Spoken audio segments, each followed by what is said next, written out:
Hello, everyone. This is Julio Cesar, and today I'm going to talk with Margarita Noyes. I already interviewed her in 2021, but today we have a different matter to discuss. Margarita is a homeschooling teacher who taught her 4 children at home, all adults now, and is now teaching the second generation with her 8 grandchildren.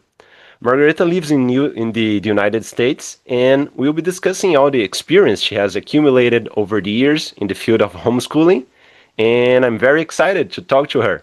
Hello, welcome, Margarita. How are you doing? I'm doing well. How are you? Very good. It's so good to talk to you again. Yeah, likewise. Yeah, so let's start talking about the foundations and the philosophy about homeschooling.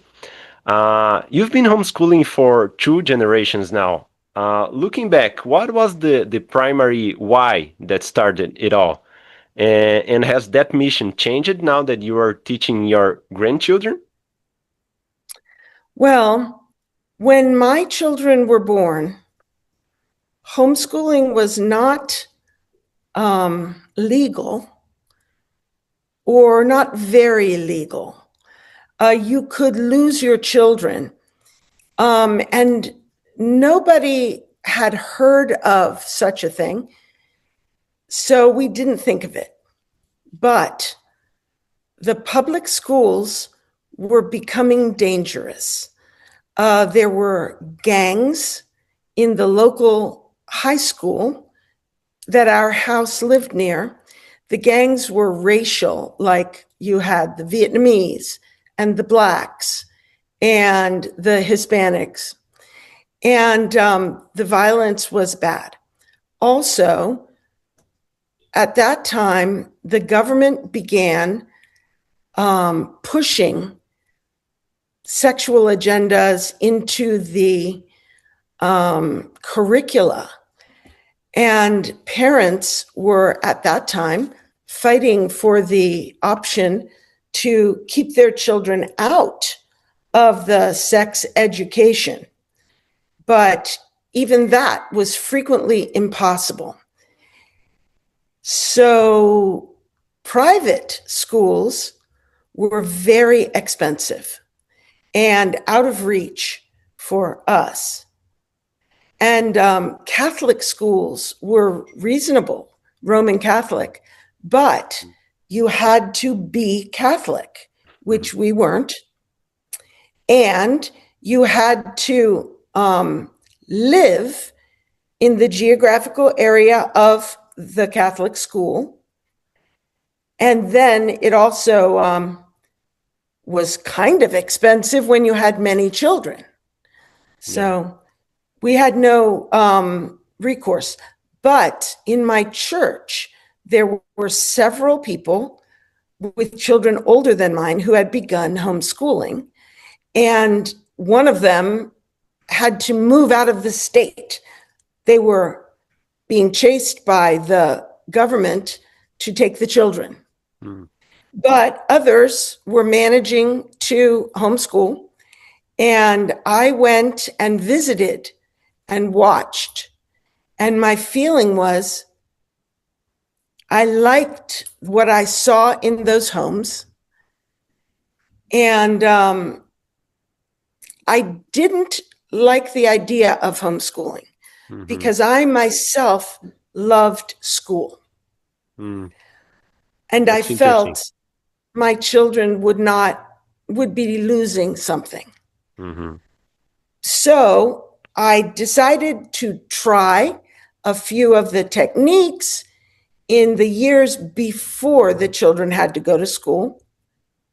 And so I decided to homeschool preschool and kindergarten. And so I started doing it. And I enjoyed it so much. By the time I finished preschool and kindergarten, and it was time for mandatory schooling, first grade, I was ready to say, we will try 1 year of official homeschooling. And every year after that, it was, we will do it for 1 more year, and then we will see. I was never committed to going the whole way, Uh-huh. but I enjoyed it, and the children seemed to be thriving, and we never stopped. That's interesting.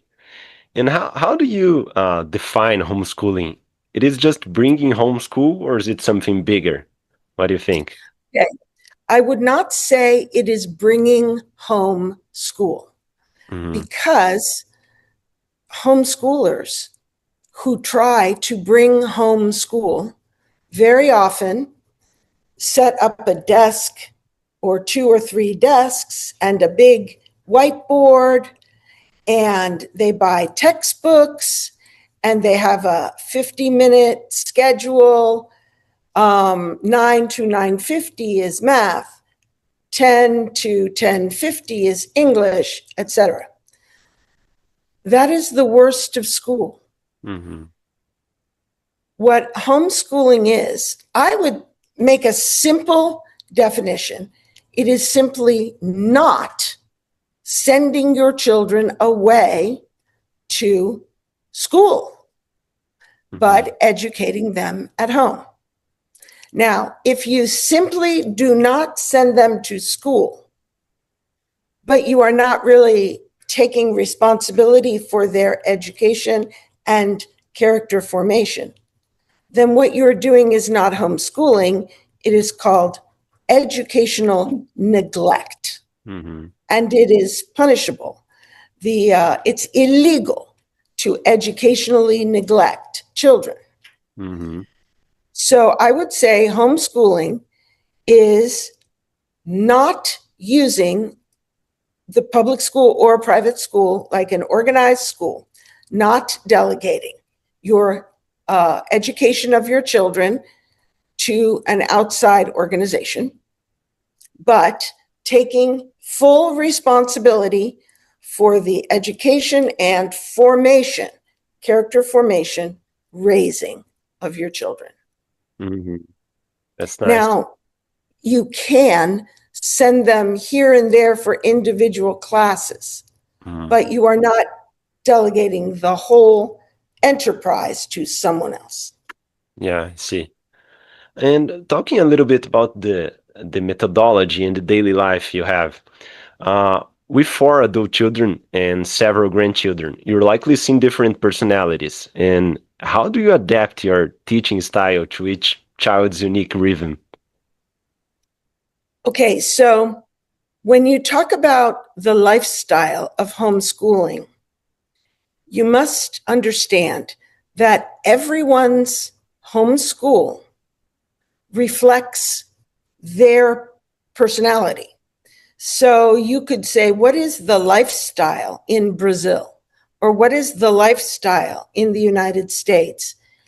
And you must realize that if you go into 100 different homes, you will see 100 different lifestyles. Sure. So homeschooling closely resembles simply the variety of personalities that exist.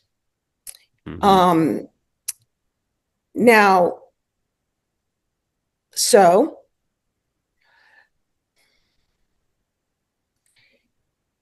people more or less follow a curriculum.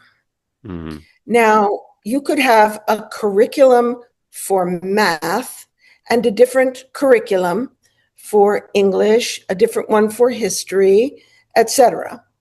Or you could have one package, which is just a comprehensive curriculum. Mm-hmm. And some homeschoolers go with the comprehensive curriculum, and that limits their ability to tailor to individual personalities. Mm-hmm. But even those who use a comprehensive curriculum only have 1, 2, 3, 4, 5 children to pay attention to. So those who use the comprehensive curriculum have the least ability to personalize and tailor the education to the individual child. And yet, they have a lot of ability to do that, even in the constraints of a comprehensive curriculum. You might see that your son loves math, and you might spend a lot of time with him and, give him toys and book subscriptions, magazines, etc., whatever, having to do with mathematics or science. And your daughter may be very much love literature and she hates math. So you only require the least of her in math. Just learn to add, learn to subtract, multiply, divide, fractions, decimals, percents. That's it. Mm-hmm. But you give her a bookshelf full of classics and read them with her. Mm-hmm. So a parent who is focused on their child sees what the child loves and wants to provide it, and a parent who just wants to get them their academic requirements, they can just have them fulfill the requirements of the curriculum and then let the child do whatever they want for the rest of the time. And if a homeschool family is wise, they do not permit addictive time-wasting activities, such as playing video games all day or watching mindless or evil TV shows all day. They just eliminate the bad stuff and leave room for productive and interesting activities, and the child will develop in a rich environment. So the most restrictive is comprehensive curriculum, and then the least restrictive is just called unschooling, where you make sure your kids learn reading, writing, and math. Mm-hmm. And after that, you follow interests and learn about whatever is presenting itself at that moment in your life. Mm-hmm. And in any case, your children are not 1 in 30 or 1 in 20 sitting silently in a classroom having a lecture of stuff that they either already know or is too difficult for them, because it is a rare child, in fact, impossible, that the lesson will be appropriate for any one child. Yeah. It's always... there will be a surprise if that happened. And it would be rare. Yeah, for sure. So it's always in homeschool personalized to your child. And if they don't understand something, you explain it right then. And if they aren't ready, you move back 2 or 3 chapters and say, this is what you must practice. And then if it's easy for them, you say, okay, it's easy. Finish in 10 minutes and you can play.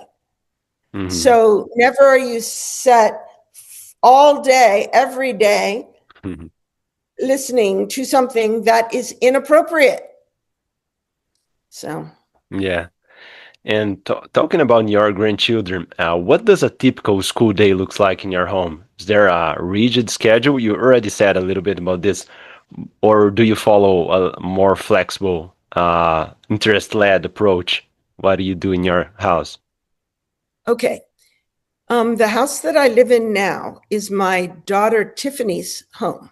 Mm-hmm. She and her husband Pedro are very committed to homeschooling. Their lifestyle is very different from mine. So when my children were little, our days were always the same. We got up in the morning and the children put on school uniforms. Mm-hmm. Because I found that if they came to the table in their pajamas and their hair, and then they want to eat and they want to do their work, and they turn in crap. Mm-hmm. So they were required to get up, tidy their bed, brush their teeth, wash their face, put on a school uniform, come out. And then if they wanted, they could eat breakfast, or some of them wanted to eat later. They must begin their school. And each one had a list of tasks that they had to do before they could take off their uniforms, put on play clothes, and do anything they wanted. And usually young children, maybe grades 2 through 5, no more than 1 to 2 hours a day. And then when the second grade to fifth grade, not 2 years to 5 years, second grade, which is 7 years old, to fifth grade, which would be about 10 or 11 years old, maybe 2 hours a day. And then older children, it was longer, maybe 4 hours. And then our home, there was basically nothing in the house that I was not happy for them to do. There were musical instruments, there were tools to build things, there were high quality art supplies and paper. There was basically like science kits, toys for building, sewing materials, cookbooks to teach you how to cook, gardens outside to grow, and each child had their own garden, and many, many, many books. And I did not bring into the home children's literature that was written after the 1960s, because in the 1960s, there was a clear shift from children's literature being filled with beautiful and noble characters that were a good example, and families that were happy and loved one another, even if they were poor or something. That changed to stories with children that they said ordinary children will identify with.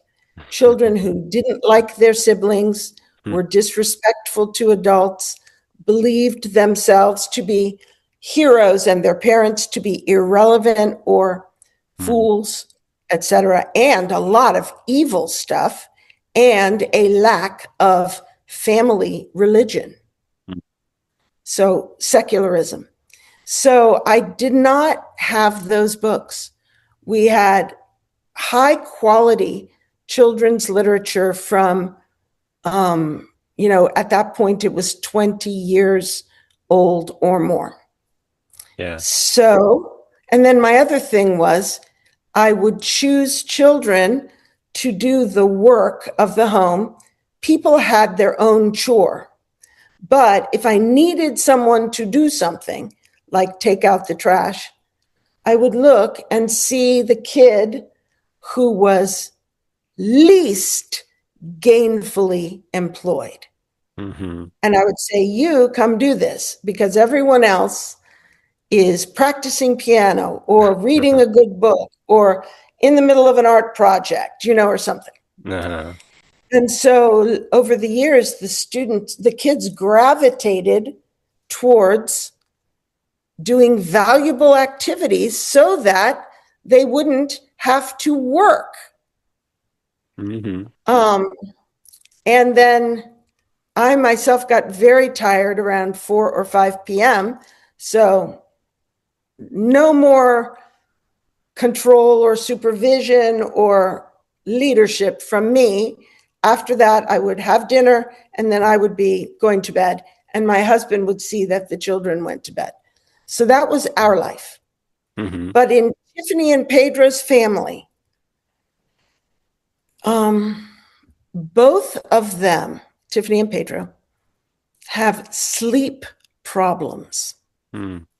Neither one of them has a natural bodily rhythm where they wake up at a certain time and go to bed at a certain time. Pedro, especially, his family, Olavo's family, pretty much lived at night and slept in the day. So Pedro pretty much, he has no schedule at all. Now that he is working in a rigid schedule, he does, but he's not there. Tiffany has a lot of sleep problems, so she will frequently sleep very late. And the children, right now, we are in an unusual year. Tiffany has agreed to babysit a small, like a baby, from Peter Horsley. You may know him. I don't know. No, I don't think so. He was one of the young teen boys that lived with us for a long time and considers us to be a family to him. He has a baby, and he and his wife both work. So now Tiffany has to be awake at 7:15 a.m. to receive the baby. So she has started getting all the kids up. She says, if I have to be up, you have to be up. So this year, everyone gets up at 7:15 on the days the child comes, which is 5 days a week. But before that, there was no structure at all. And this was not good for homeschooling. Also, we have struggled this year. Tiffany, her strengths are in classroom teaching and structured participation in homeschool groups. And if her kids are participating in a program, then she will make sure they do what they have to do. For example, they're in a program called Classical Conversations, and it meets once a week on Fridays. And every week, every child must present a 3-minute oral report, a presentation on anything they want.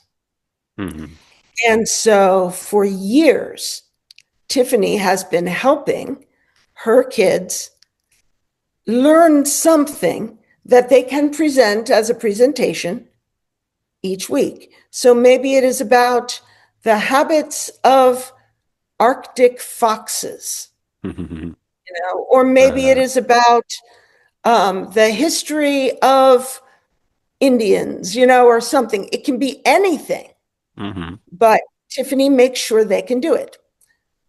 But where Tiffany is not strong is in one-on-one tutoring of the children, unless she is part of a program. And the program that she used, Classical Conversations, does not include teaching, reading, writing, or math in the young ages. It is all about learning content. So the children learn like all of the parts of speech, but maybe they can't read. Now, Classical Conversations says the parents must teach reading, writing, and math in the foundational years. But Tiffany was not good at that. She felt like she was not competent. She didn't know how to do it, she thought. And she Tiffany is very introverted, and she wants to do projects by herself, and the kids are playing in the background. And so I was not so much like Tiffany. I was able to multitask with cooking or something while the children were doing their school in various places that I could come and help, and they all did it at once. But with Tiffany, if she is doing something, she does not want to be interrupted. And if she is teaching one child, you cannot have other children around, so she would have to do them one by one. And so I took over teaching the first two children, the boys. Mm-hmm. And then I couldn't take on any more after that because of my work schedule. I work full-time, but with flexibility of hours. So Tiffany took over from all of the girls. The two boys are first and then four girls. Mm-hmm. But she was neglecting them. They were behind, which is very rare for homeschoolers. They're always years ahead. But the children were literally behind. Mm-hmm. And so what we did was we hired it was their music teacher, who also loves teaching other things. Mm-hmm. We hired their music teacher to begin tutoring the girls twice a week, 2 hours twice a week. Mm-hmm. So we paid the teacher for 4 hours per week to teach two girls reading, writing, and math. Mm-hmm. And in 6 months, they shot up 3 grade levels. Yeah. And what that shows is that personal tutoring, when it is regular and focused, is extremely efficient. Mm-hmm. And you do not have to spend 6 hours a day, 5 days a week, 9 months out of the year for 12 years, the way the school system does it. You can do tutoring, educational training for 2 hours twice a week and exceed the results of the public school system. But if you don't do it at all, then they will not learn reading, writing, and math, basic skills. Mm-hmm. Once they're older, my strategy of keeping time-wasting things away, making a rich environment, was very efficient. And then in their older teen years, we also had a co-op that had some high school level classes, science, like biology and chemistry, foreign language, and they participated in some of those. And then we sent them to college at 16. Wow. Usually you go to college at 18. Yeah. And the first 2 years of college are a review of high school. They call them the Gen Ed courses, or general education. And it's basically the same courses you took in high school at a college level. Mm-hmm. So what we decided was, up until the age of 16, we taught them at home as best as we could. And then at 16, they began their college with the formal coursework that kids take in high school, but our kids only had to take it once. Mm-hmm. And they ended up graduating with their 4-year degree 2 years early. That's nice. And all 4 of them were very well prepared for college, in spite of the fact that all 4 of them have learning disabilities of various types, dyslexia and visual problems. And also one of my sons had a speech delay. He did not learn to speak until he was 6, after we gave him therapy, which we paid for.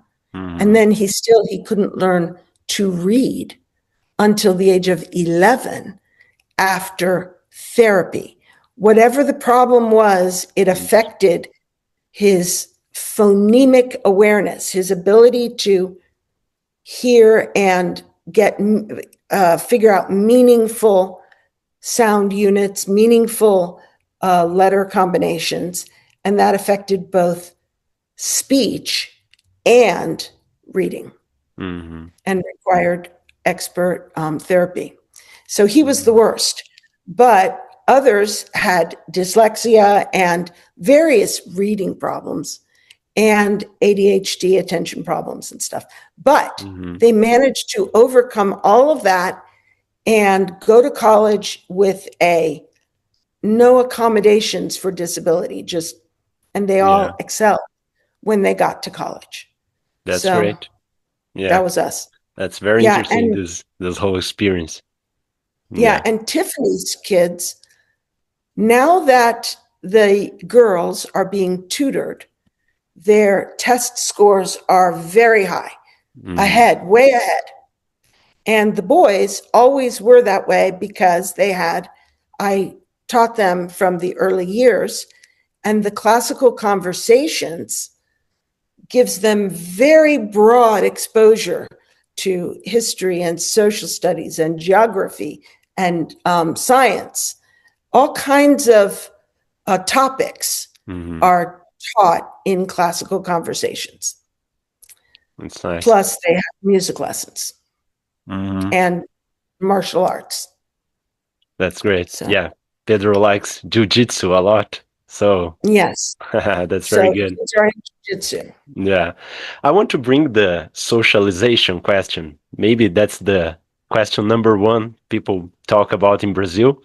And some people refer, the critics of homeschooling refer homeschooling as a bubble, like political bubble, because it in both ways, that is something that's going to disappear in the future, no one will care about, and something that is people inside this bubble cannot communicate to other people. So this is a very common word used to describe homeschooling. And I want to bring this question about socialization. Based in your experience, how do homeschooled children learn to interact with the real world and people of different ages? Is it possible to communicate to the outside world as a homeschooler? Yeah. First, let me address the word bubble. I think if the critics of homeschooling would reflect on themselves, they would realize that the objection is not to being in a bubble. The objection is to be in the wrong bubble. Because the public school and the secular worldview is also a bubble. And the school system in the United States, in many places, is very leftist, atheistic, woke. That is also a bubble. And in America, you can send your kids to Christian school, and that presents a bubble, a Christian worldview. So I think it is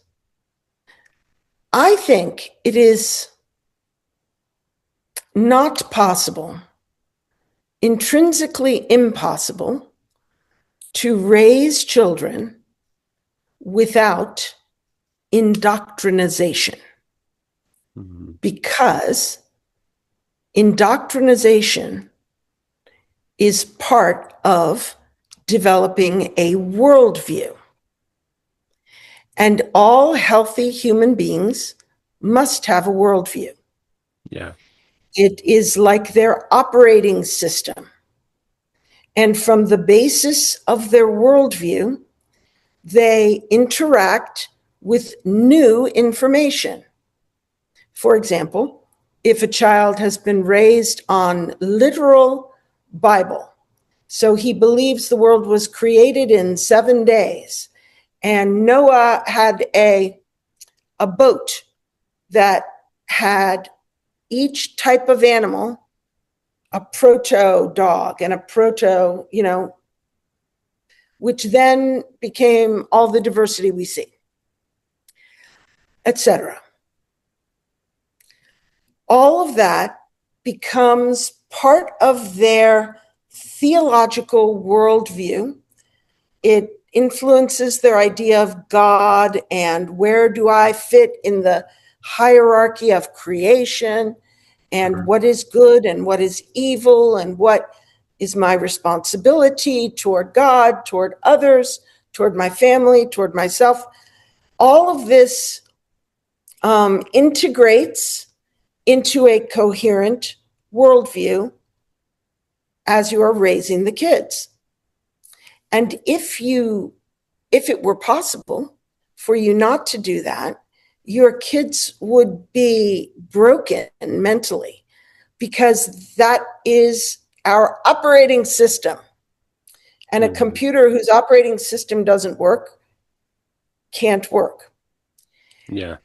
Now, someone might say, we want them to have a broad exposure. We don't want to teach them there is a God or there isn't a God or anything like that. We want them to be free to choose when they get older. We want them to see different kinds of people, so they will be tolerant to different ideas, etc., etc. What you are actually doing is inculcating a worldview which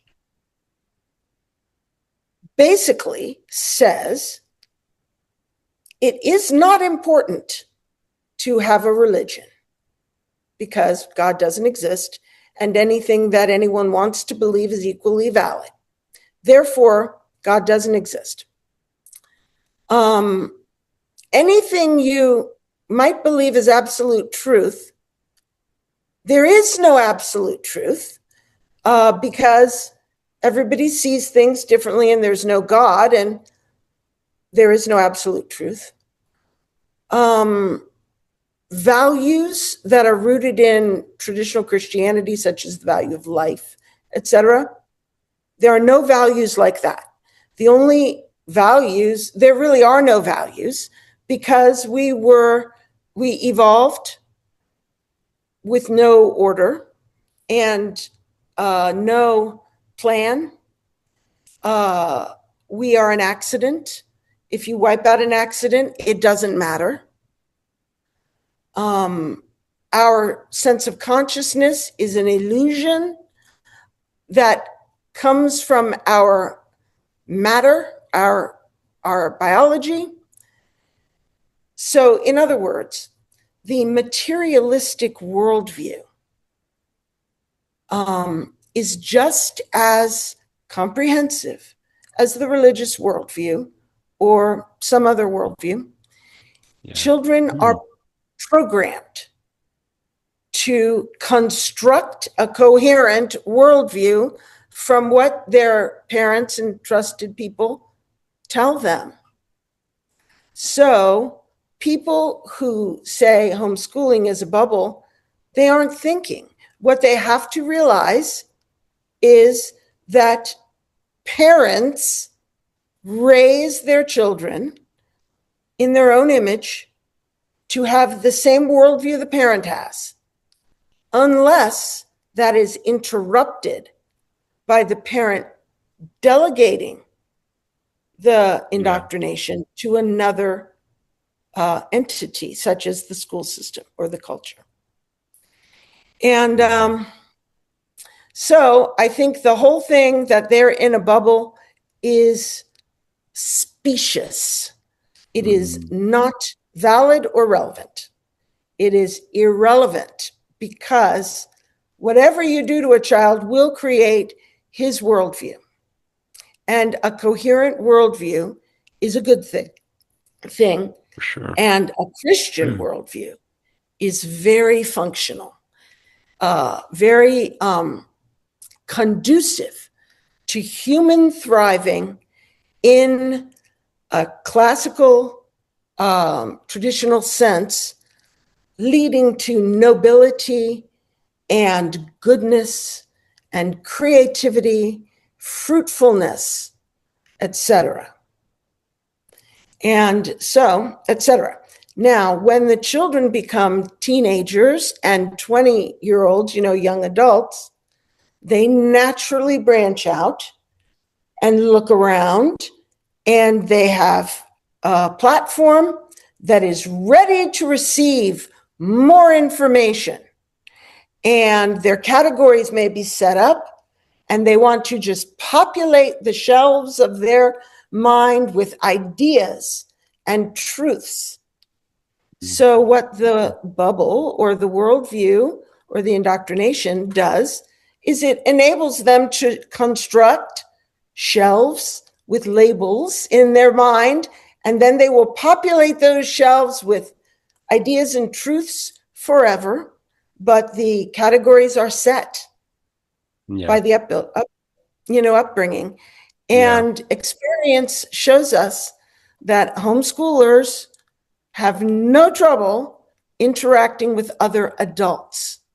They do have some trouble interacting with the large numbers, the crowds of teenagers or younger children in schools.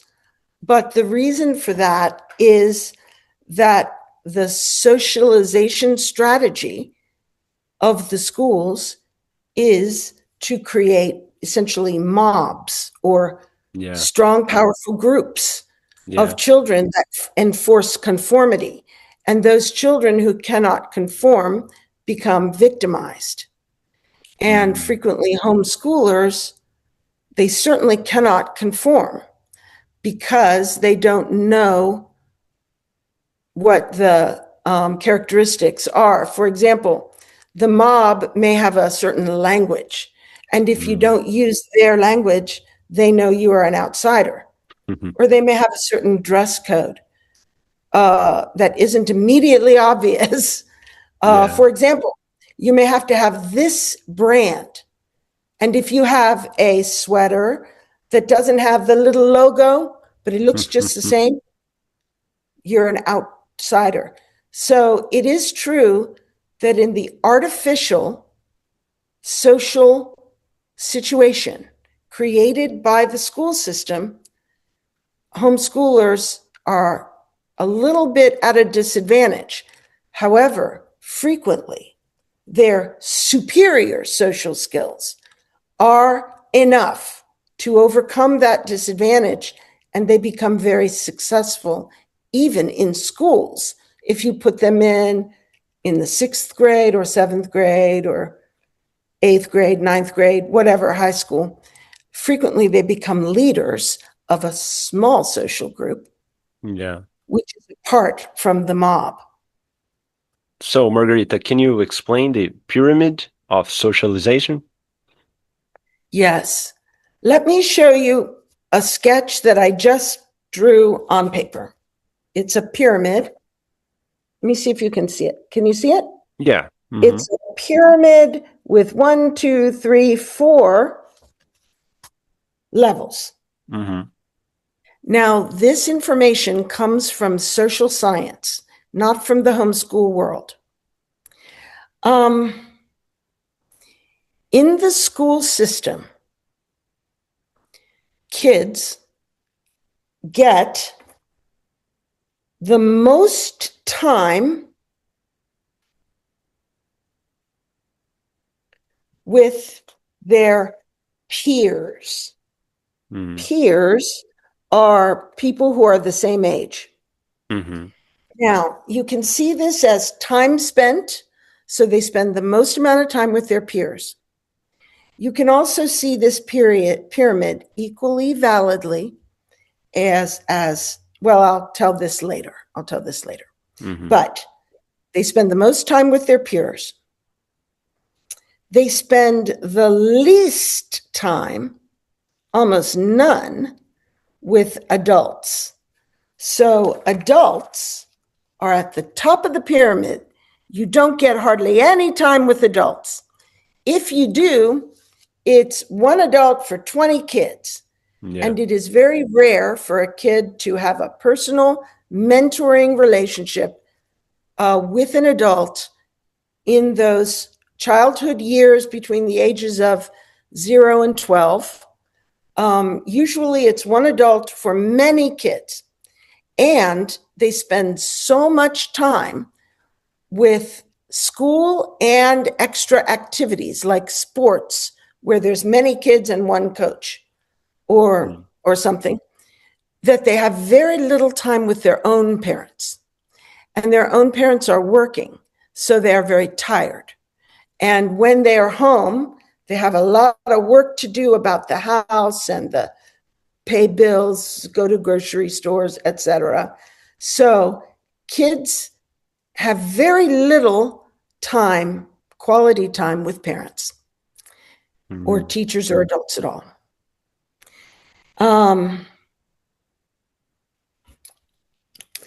Now, there are two more levels, and I'm going to show them to you. Older kids and younger kids.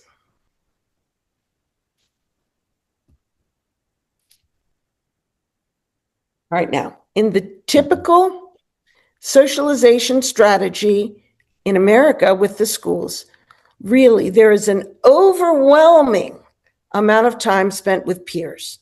Yeah. A little bit of time with your younger siblings. So that's younger children. Even less time with older kids because your older siblings are off doing other things and they disdain you. And almost no time at all with adults. Yeah. Now, what social science teaches us is that the pyramid should be like this. It should be stood on its head. What you need the most of is time with adults. Kids need adults. They need them the most. They need, if you could only have one group and you had none of anything else, it would be best for kids to have adults. That's how they learn to be adults. Yeah. Okay, Makes so sense. the thing they need the most and the thing they need the most time in quantity of time is adults. The thing they need next, the most of, turns out to be older kids. Older kids. I wrote older in for the second level. And from older kids, they learn to be a follower in a group. With your parents, you're not exactly a follower. You're an apprentice under authority. But from older kids, they learn to be a cooperative follower. And they need, a good amount of time playing with older kids so that they can learn to play the games as a follower and to be a good team member. Then the next level is they need younger kids to play with because that gives them a chance to practice leadership skills. Yeah. To do unto others what has been done to them by the older kids. Hopefully it's good. So they learn leadership from being with the elders, and then they exercise it and practice it when they're with younger kids. They don't need quite as much of that as they do following older kids. But, it's kind of important to have younger kids. It's very good. They learn how to be gentle with the young. They learn how to be patient and tolerant. They learn how to instruct and assist and serve and take responsibility. You learn many things from playing with younger kids. Then the last thing, and the thing you need the least of, you don't need it at all, really. Actually, yeah. And if you need it at all, you need little of it. And that is peers. Peers, yeah. Peers, people who are your same age and your same station at the very bottom. And when they're with peers, what they are doing is they are practicing negotiation. You can practice teamwork,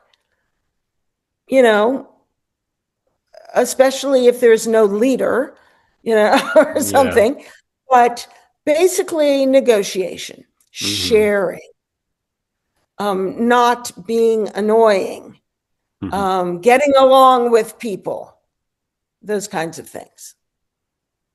Yeah. So that's interesting. That changes a lot the socialization question.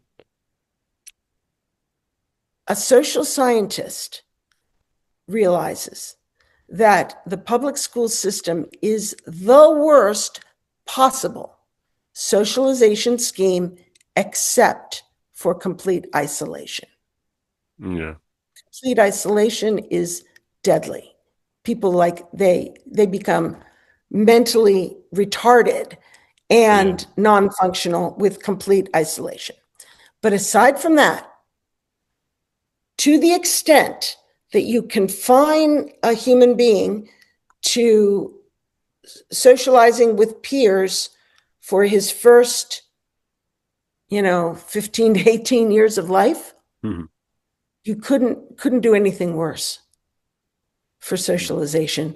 And you see the kids who go through this, for them, their peers are the only thing that matter.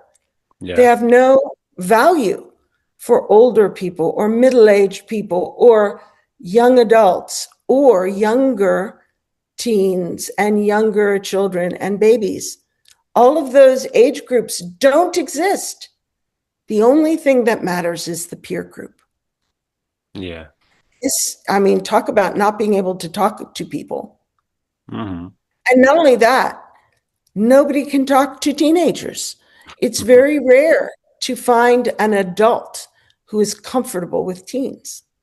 Sure. And rare to find a teen who is comfortable talking to adults, unless you're looking at homeschoolers. Because homeschoolers can talk to all ages. Even the adults can talk to teens of other families. Yeah. Homeschooling is the ideal socialization strategy to conform to what social science has taught us about optimal socialization. And you can see it if you actually know homeschoolers. They seem quirky. That means a little weird or a little different, especially when they're young. But by the time they're older and like in their 20s, they are simply the best adjusted, most interesting, most responsible, nicest, most successful people you will ever meet. That's very insightful. Yeah, it's interesting. I want to bring the question of academic quality and results. In the US, there's extensive data, I believe, on homeschooling performance. Generally speaking, how do homeschool students compare to traditional students in standardized tests and university admissions? Okay, so my information is old. I was interested in this when I was homeschooling my own kids. So 20 years ago. 20 years ago, with standardized tests, you must grade them against people in the same group. So for age, etc., whatever. They had two norming groups when they test standardized testing for school kids in America. One was for public school kids, and the other was for private school kids. And generally speaking, the private school kids scored much higher than the public school. Maybe 25 percentile points higher. So compared to each other, the public school norm is at 50 and private schoolers would be in the 75th percentile of public if they were in the same group. Mm-hmm. They put homeschoolers into the norming group of the private school, and the homeschoolers were in the 85th percentile of private schoolers. Wow. So that means the homeschoolers were far superior in standardized testing than any other type of student in the United States 20 years ago. Yeah. My own experience with my kids was I had 3 kids who sampled public high school. One who took a full semester, one who applied and was accepted to a specialty art program, but then didn't go after her interview where she had a chance to see the classes. And she was like, no. And Not then for the me. third went in and shadowed. In other words, went in with a friend and went to all the classes with the friend. She also shadowed her aunt, who was a school counselor. So she went in and saw school there. Okay. All of the 3 of them came home. Well, the first one was Michelle, who shadowed her friend and her aunt. And she came home at that time, and also after a year of college, she came home and thanked me for homeschooling her, for sparing her from a lifetime of that. Yeah. Okay. Tiffany, she's the one who applied and got into the most prestigious art program through the public school in our area. I thought it all looked great. She was all set to go, 9th grade. And I was like shaking hands saying, we'll be in touch, we're coming. And then we walked out and she said, I am never going there. Why? She said, well, for one thing, every class we looked into had a room full of kids asleep, and it even looked like the teachers wanted to go to sleep. It was so boring. And the artwork that was displayed as the best that they were proud of, she said, this is stuff I teach to my little brothers when we are bored. There was no good artwork. So that was that. And then the third was my youngest, Tobias, who went to one semester in the 12th grade. And he's here, so he's the only one who could say, that's not right. But I don't know. My impression was that he was offended by the low quality of the academics and the irresponsibility of the kids, the young adults, we're talking 18-year-olds, 17, 18, and the way the teachers treated the students like children. They didn't treat them like adults. And he was the one who had the speech delay and the reading delay. So arguably he was the least prepared of any of our kids academically. When he registered himself for that semester, I believe he registered himself for the most advanced courses they offered, the hardest courses they offered. But I have the impression that they seemed easy to him. Is that right, Tobias? The bad courses were very, very, very easy. The hard courses were fine. Okay, so some courses were very, very, very easy, and some courses, the hardest ones, were fine. And this is a kid who had very little homeschooling, partially because he started so late, and secondly, because I kind of gave up.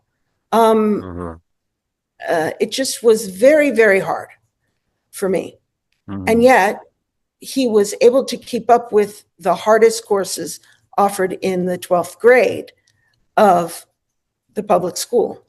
So, and then all of them were successful. They went to elite colleges, not easy colleges. They started at community college, which is probably easy, and did their first 2 years. But then they transferred to elite colleges, UVA, William and Mary, and Christopher Newport. Christopher Newport isn't elite, but the other two are. And they apparently did fine. They didn't flunk out. Michelle graduated magna cum laude. That's the second level, magna cum laude from William and Mary. And Carlos, I didn't actually see his scores, but he came out with a PhD. That's great. Aeronautic engineering at the age of, I believe, 22, which is when most Americans get a bachelor's in whatever, 22. Carlos had a PhD by 22. He started at community college, I believe, at 15. So there was no problem going to college. Academically, they tend to score very, very high on standardized tests all through their school years. And when they get to college, they know how to study and they know how to organize themselves and get themselves to class and all that. Whereas kids who have been treated like babies flunk out of college in their first year because no one is making them go and no one is making them do their work. Also, one more thing. Almost all homeschoolers have jobs, real working jobs in their teen years, which require them to interact with the world, with bosses, with mentors, with other employees. So there's no lack of opportunity to interact with all kinds of people in the teen years because your schooling doesn't take much time. Yeah, that's interesting. And talking about challenges and encouragement to people that are watching us, what was your hardest day as a homeschool mom, and what kept you from giving up? There were many hard days. The worst thing was the fear that I was not doing a good enough job. In fact, several people over the years asked me to homeschool their kids for them, and I said no, because I was afraid I was injuring my kids. And I wasn't willing to do that to anyone else's kids. I spent so little time actually tutoring my kids that I thought I must be educationally neglecting them. I didn't realize that it doesn't take much time when it's focused tutoring. So I was constantly tortured by the fear that I wasn't doing a good enough job and that I didn't know how to do it. And then there were long periods of time when I was doing hardly anything. My personal rhythm was I'd get all gung-ho about something and we'd study it, and then I would drop that, and maybe there'd be a week when we weren't doing school at all, or even 2 weeks. It was kind of a cyclic part of our life rather than a disciplined, always doing it. It was sort of a lifestyle for us. We were much more toward unschoolers. So there are days when you're irritable and don't want to be with your kids. You just want them to go away. That's hard. So also, sometimes you have a kid who you don't like for a while. Like my daughter Michelle went through about a year when I didn't like her. It was in a middle school time. She just drove me crazy. So it's really a very close relationship. They don't go away. You don't have, what you have to do is you have to overcome every problem, just like life.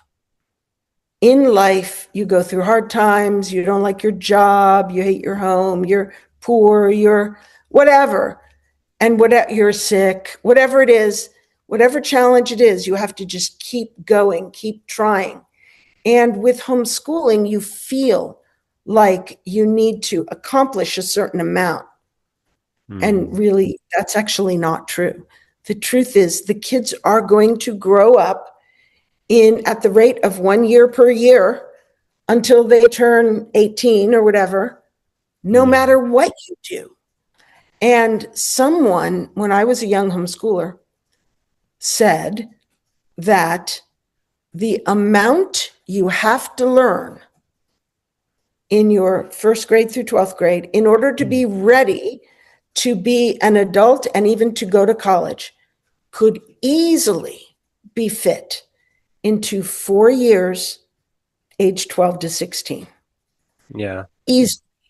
All of those years leading up to age 12, you could do nothing at all if you didn't have testing. And a 12-year-old learns reading real fast. He learns math real fast. And then once he's reading, he's learning everything by reading. This business of starting real young and teaching a little bit at a time is quite a burden and is unnecessary. Yeah, that's true. If you could go back in time, what is the one thing you'd tell to your younger self to relax a bit more? What do you tell? I would encourage myself that whatever I was doing was fine, and that the character training was the best, the most important. And character training is both academic, if you want to call it that. It's explicit. Teach the 10 commandments. Teach the golden rule. Teach the importance of kindness to your siblings. And all that. So you have to explicitly teach, but you also have to model, which means you yourself need to be growing. Because say you're good enough, but you're not growing, then your modeling good enough don't need to grow. And by the way, good enough, not growing, looks like doing all of your responsibilities reasonably, and then wasting your time, like watching mindless TV or scrolling social media or whatever, wasting time. That's what not growing looks like. And the kids love to follow that model, do the least possible, and then waste all the rest of their time. So I would say to myself, pursue God. Be transparent with your weaknesses and working on your weaknesses to strengthen them, confessing sins, whatever your religion does, trying your best to be the kind of person you want your adult children to be. Loving, patient, respectful of them. A lot of parents aren't respectful of their kids. They just order them around and disregard them. You want to be the kind of person you want your adult child to be. And then do what is necessary in terms of their academics. And then I have to say the best thing I did was excluding from the home anything I didn't want them to do with their free time. So other people just try to limit it, like you can have 1 hour of television a day. Okay, that's an approach. But I didn't have a lot of discipline, and in my bad times, they would have been watching it all the time, and they would have been watching low quality. So that really undermines my character stuff. So so those would be some of them. Oh, one more thing. I don't know if you are getting around to this question or whether you want to talk about it. Do you want to talk about the legal aspect? Yes, I want to bring that because in Brazil, homeschooling is still a growing movement and facing many legal and social hurdles. And I want to ask you, what advice would you give to Brazilian parents who feel lonely and judged by choosing this path? And I believe that you have experience in America, what you did to win this legal and social problems. Okay, so I don't really know how this comes about for Brazil or even fully how it came about for America, but I'll tell you what I've seen. Okay. Yes. There was a lot of hiding, trying not to be conspicuous, so that, like, some people don't let their kids play in the front yard during school hours because the neighbor may call the police or something. There's some people did some of that, and I did some of that. But what I tried to do when I was out in public with my children during school hours, I tried to make sure my children were so good, such a delight, so exemplary, that people didn't think they should be reported to the police. For example, if you take your children to the store and they're running around and taking stuff off the shelves and opening cookies and crying and screaming, someone will say, why aren't those kids in school?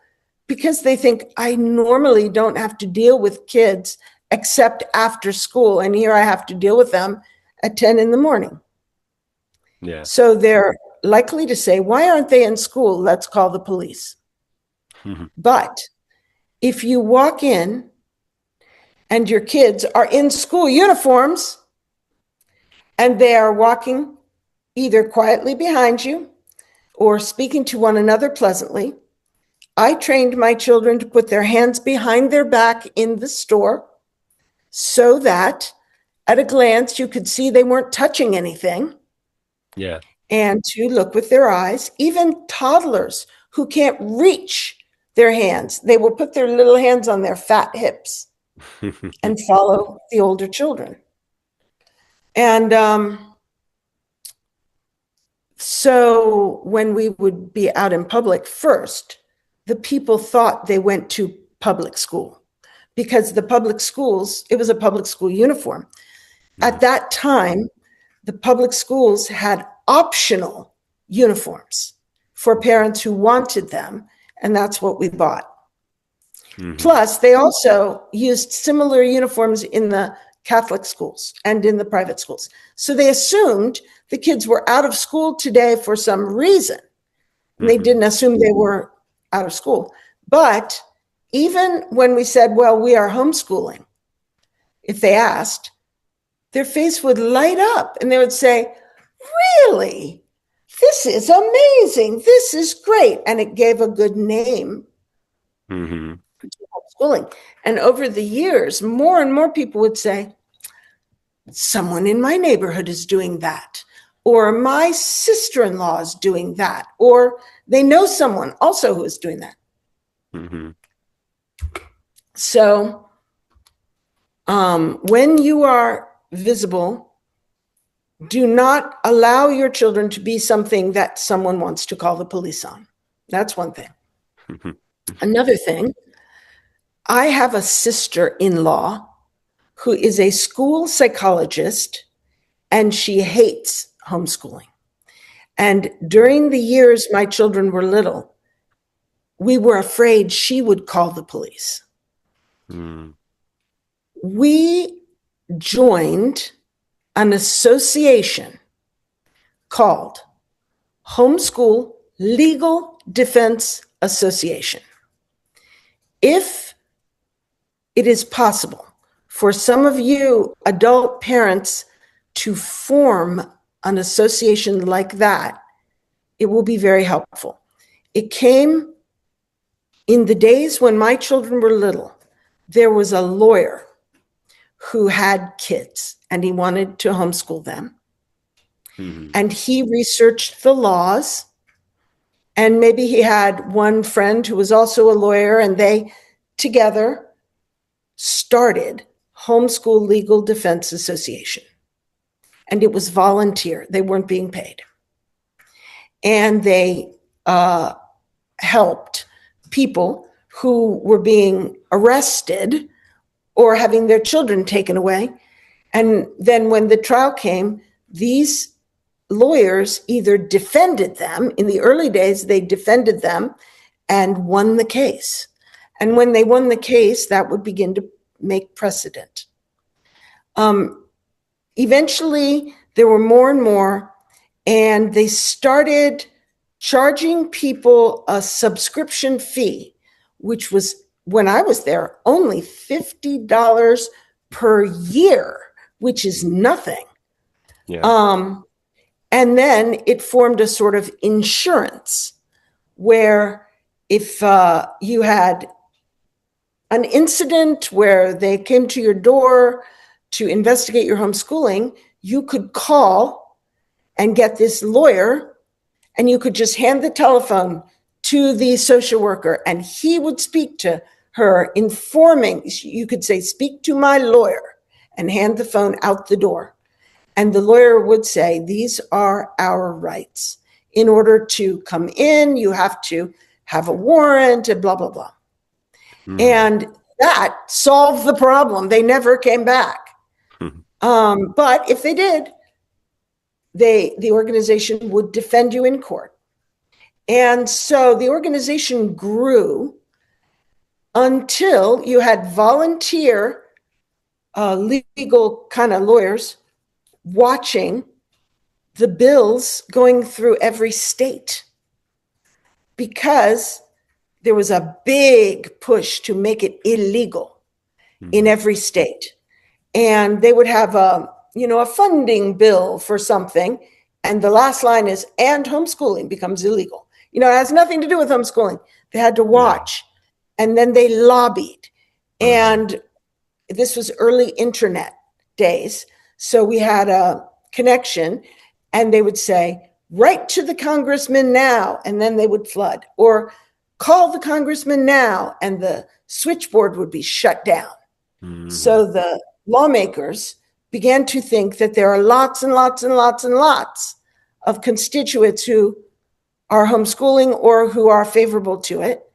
And little by little, every state got its own homeschooling law that regulated. Some were more restrictive than others, but homeschooling was legal in all 50 states of the United States eventually. But you must continue. They are still watching, because there's still people who would try to make it illegal or impossible on a practical level. But I recommend that you adults, Olavo students, people who are civically minded and conservative, band together, help one another,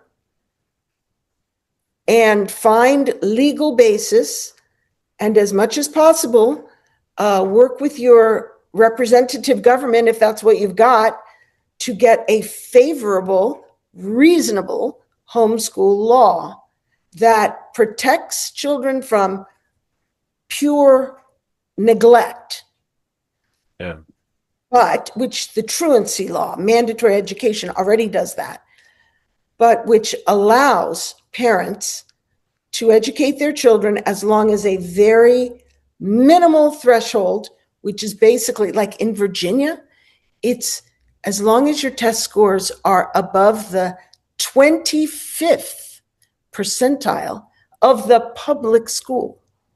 Now, the only way you are below the 25th percentile of the public school is if A, you're neglected, nobody's teaching you anything, or you have special needs. Yeah. And if you have special needs, I feel sorry. Well, my kids had special needs and they were sky high on test scores. But, you know, that the people who are homeschooling with special needs really don't like that 25th percent. And so our homeschool law has an alternate pathway if you have special needs. But if you don't have special needs and you have a college degree, they also have something slightly different for people who don't have a college degree. So anyway, it's a law regulating, but let it be as little restrictive as possible to allow for the creativity that is intrinsic to homeschooling. Yeah. I want to bring back the multi-generational perspective. What is the big difference between homeschooling your children in the past and homeschooling your grandchildren today? Is there any difference in the digital age and with different technologies? Well, in that, sure, in the digital age, there must be lots of options that I'm not aware of because I'm old school. And I do know a lot of homeschool parents who have to work, especially, use online curricula, which is comprehensive, or they use online curricula that's not comprehensive, like Khan Academy, or there are a lot of online curricula that will teach the basics or will teach everything. So your kid can do online school and never go to school. And during COVID, the online schooling thing really, really expanded, partially because people got used to having their kids at home and they were schooling through Zoom, and the parents were able to listen to what was being taught. And they were appalled. They were appalled. They had no idea what was being taught because it's gotten so much more political and so much more propagandistic, so much more sexual, including transgender and alternative lifestyles, and just so much worse. So when they saw what was happening, they were like, I don't want to send my kid back. Is there an online platform for them to just do their school at home and be homeschooled? So now there's a lot of that. And a lot of people use it. Yeah. What was more, I will also say, it seems to me that the problem of kids not being protected from the evil influences in the internet, that's a huge problem for homeschoolers. My daughter and her husband can't seem to fix that with filters or whatever. And apparently what is easily available on the internet is a lot worse now than it was, 30 years ago. So that's a difference. But I will also say, are you interested in the social dynamic of homeschooling as a grandmother? Yes, for sure. Yeah, I want to understand the dynamic of co-teaching with your adult children. Right. How's that? It's very tricky. I have some other friends who are experiencing the same thing. Yeah. There are very tender and sensitive boundaries between an adult and their parent when it comes to parenting the grandchildren. The middle generation wants autonomy. They don't want the grandparent generation to be critical. They don't want the grandmother to say, you should do it my way. They don't want any of that.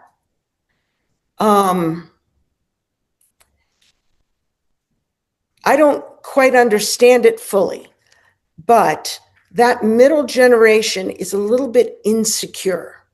And I was insecure when I was a mom homeschooling my kid. Mm-hmm. And because I wasn't sure I was doing a good job. And so maybe these parents feel similar to that. Mm-hmm. And having like a monitor their parent trying to take over or anything, it's not healthy for the family.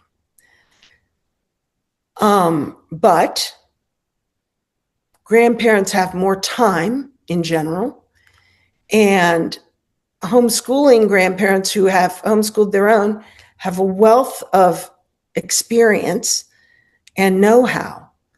And it's kind of like babysitting. When my daughter wants babysitting, great. But if she doesn't want babysitting, she doesn't want me taking over her kids, you know? So Yeah. it's like that. If they want you to teach science or something, great. But they don't want you taking over everything and edging them out. And yet they kind of feel guilty because they know you could do it better than they can. Mm-hmm. So it's very challenging Yeah. and tricky and difficult. Mm-hmm. It's very difficult for me to sit idly by and watch my daughter making mistakes that I found the answer to in a couple of years. It took me 2 or 3 or 4 years to figure out how not to have this problem. I'm ready to hand you the solution so you never have to have this problem. And she doesn't want it, not because she wouldn't like to have the solution if she found it in a magazine or online, but because she feels invaded. Yeah. So it's been very, very challenging, but we are making it work. And I'm optimistic that it will be, looking back, we will see that we had the best of all worlds. Mm-hmm. But nothing is without conflict and conflict resolution and difficulty. That's how we grow. That's how we accomplish anything. That's So, true. very Can you tricky. explain a little bit more? How do you handle subjects that are more difficult to teach to the kids, like advanced sciences or math, especially as the children get older? How do you handle the subjects? You have to have outside help. Some homeschoolers get several kids together and hire a teacher. Mm-hmm. Or maybe there is one father who can teach calculus, like Carlos. My son Carlos would be able to teach a group of 7 or 8 homeschool teenagers calculus. So within the community, there may be someone who can teach it, or you may be able to hire somebody, or there may be online resources, or there may be like classes in the community for things. But you basically, one mother can't teach everything. And when the kids are at that advanced level, they benefit from other students, a few other students to collaborate with. So cooperate. And in this digital age, it's easier than ever if you are far apart to meet through Zoom or whatever. The big problem with doing things together is you have to have a fairly large homeschool community local if you're going to meet in person. And our experience was our best homeschooling friends were not close enough that we could see them frequently. Mm-hmm. So if you want to cooperate with those, you could use digital means. Mm-hmm. It's not true that your schooling is limited to your knowledge. Anyone listening to this podcast is capable of teaching their little children their ABCs 1, 2, 3, basic reading, basic math, etc. Once you are above that level, it is possible you will not be able to teach them math anymore because you can't remember how to do fractions, or decimals, or algebra, or geometry, or calculus. But by that time, the kid is old enough that he benefits from other students too. So you either find something online or you find a group to co-op with. That's interesting. Well, many families like yours choose homeschooling rooted in their faith and traditional values, as you mentioned before. But you see different lifestyles, family with different lifestyles that choose homeschooling for some different reason. From your perspective, how does homeschooling serve these worlds, these different worlds? In my social circle of homeschoolers now, there are a lot of homeschoolers that are not religious. Homeschooling is simply terrific for anybody who has enough time and dedication to raising their kids themselves and doesn't want to delegate that privilege and responsibility and joy to the school system. Now, the majority of parents would like to do as little work as possible in raising their kids. And so sending them to school is what they want. But for those who either really object to what the school is teaching, which is not usually the people who aren't religious usually approve of what the school is teaching. However, they are kind of super mom, they have enough money to be comfortable and not to have to work all the time. And they just enjoy it. Plus, in America, I think if you want to be considered the best, the most sacrificial and the most excellent and the best parent is homeschooling. I think that if I say we're homeschooling to someone who isn't, they always apologize for not homeschooling. They always make excuses, even if they're paying $10,000 a year for private school and it's excellent and the kids are doing great. They still feel like they are less because they're not homeschooling. And so you have the high achieving parents who want to do the best. They're the ones who want to homeschool. I see. I want to ask, what was the greatest fruit or reward do you see in the lives of today of your adult children that you attribute directly to homeschooling? Do you see something? Okay, I do. This is very dear to my heart. There are two things that I've noticed. I have 3 siblings, 1 sister, 2 brothers, who all have kids. And then I have many, many peer level friends who, many of whom homeschooled in the very early years, but then sent the kids off to school. And others who used school the whole time. I have very few friends who homeschooled straight through, like I did. Now, I don't know whether the 2 results I'm about to give you that I hold so dear come from the fact that we homeschooled the whole way, or whether it was something else. But my adult children all love one another and are best friends to each other, and help one another in every practical way that they can. And I live with Tiffany, Pedro, and their 6 kids. And then my daughter, Michelle, owns a house directly across the street.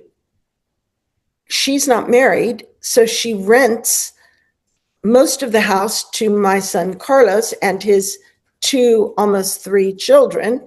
Wife is currently pregnant. So that whole family is there. And my other son, Tobias, also rents a room in that same house.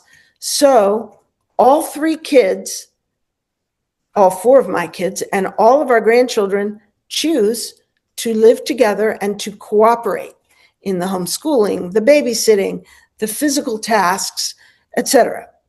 Mm-hmm. My marriage fell apart and my husband is estranged, not really estranged.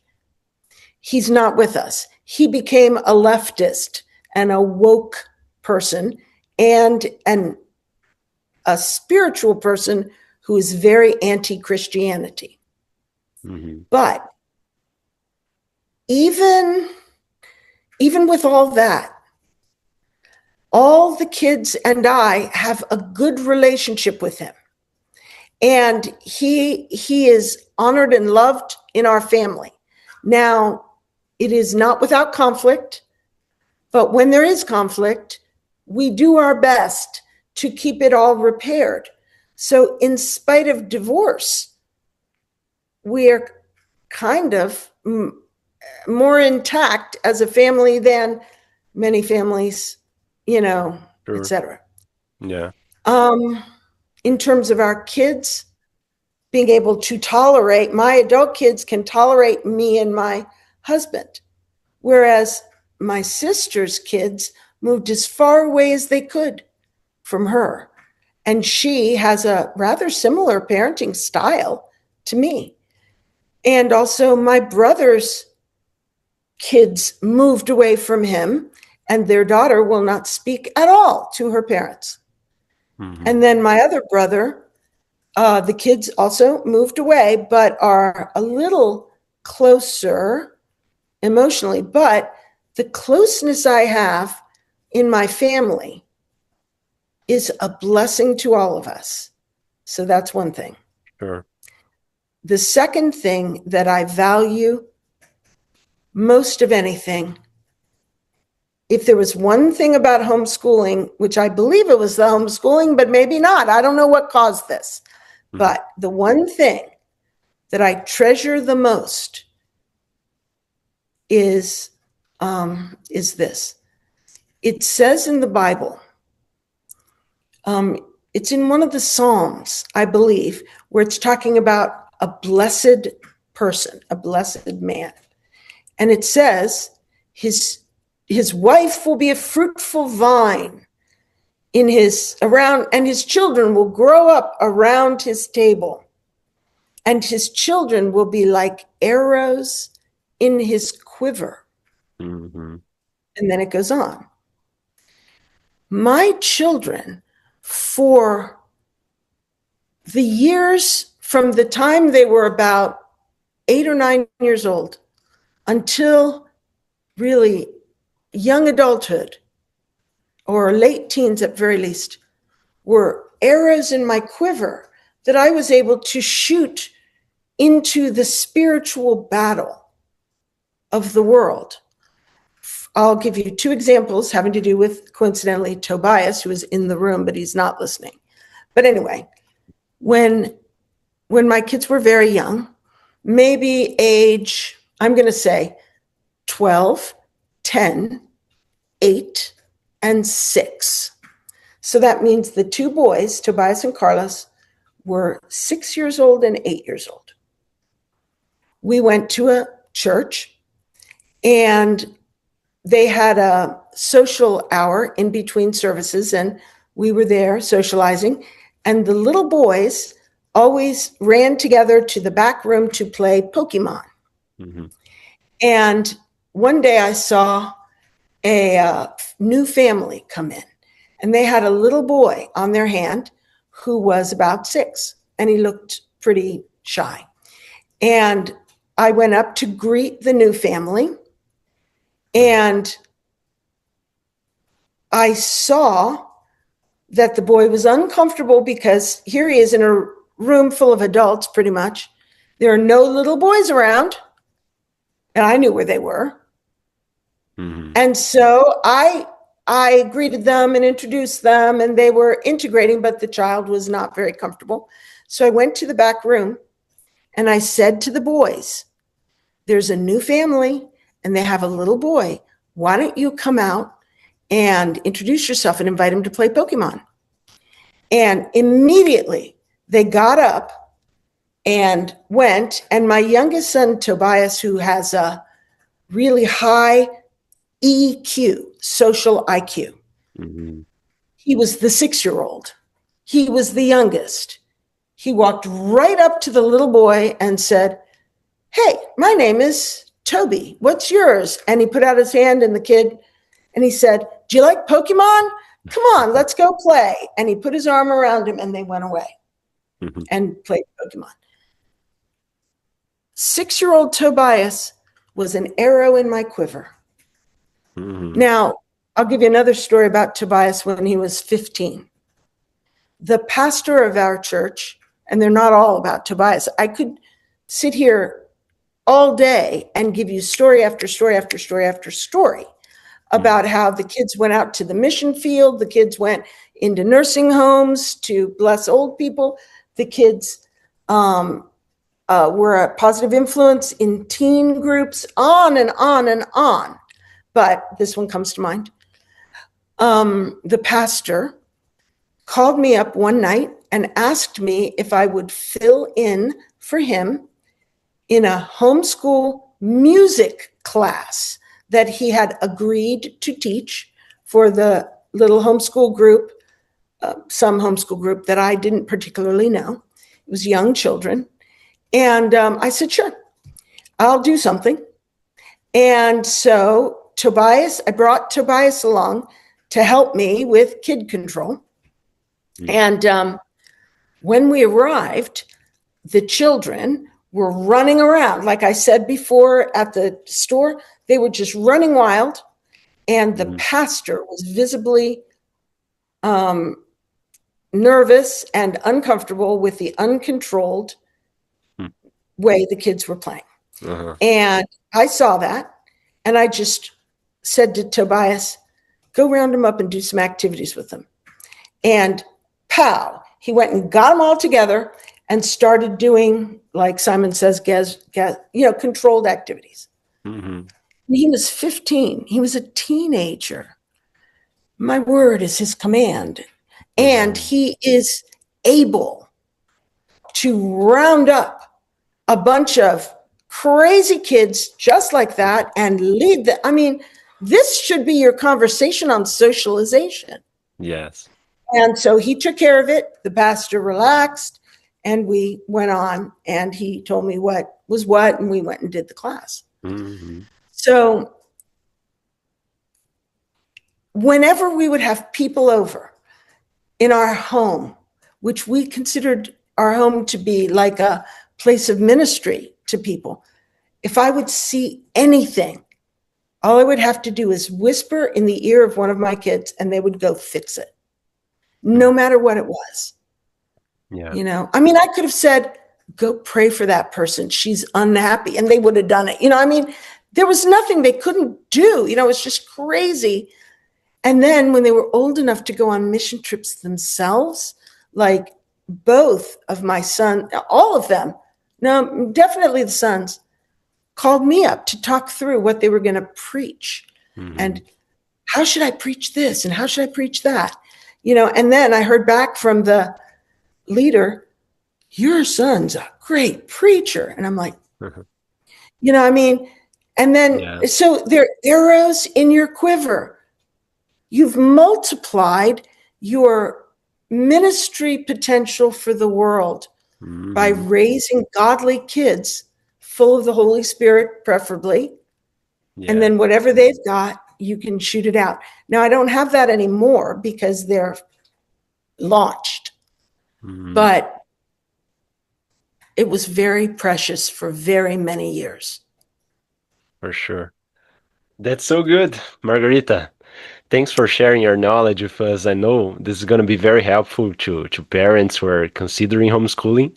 And maybe this conversation is even going to be helpful to make homeschooling advance in legislations in terms of protection to the parents, and even to create networks of people to help each other. And thanks a lot. Give us a final word to finish this episode. Okay, final word. Life is short. I am at age 64, and my family doesn't live long. So maybe I have 10 years, who knows? I want to sit on top of like a mountain of glories of life well lived. When I think about people in history who are the greatest, Aristotle, or something, their life was short and they left something. What can one person do? I want my life to be something I look back on right now, which it is, by the way, and say, good job. I don't want to get to my old days and say, if only I had done this, if only I had done that, if only I had spent more time with my kids, if only I had nurtured my spouse, if only I had sought God, if only, I don't want to have regrets. I want to have memories that bring me pleasure and that I can give to God and say, good job on you, giving him the glory. Yeah. It's wonderful to get to the end and not regret the whole thing. And for me, homeschooling was a real step in the right direction. I have no regrets. I mean, the very reverse about the homeschooling. Yeah. So thanks a lot, good luck. Margarita. God bless. Good to see you. Good to see you. I hope to talk to you soon. Thanks Okay. a lot. All right, Bye-bye. see you later. Bye-bye.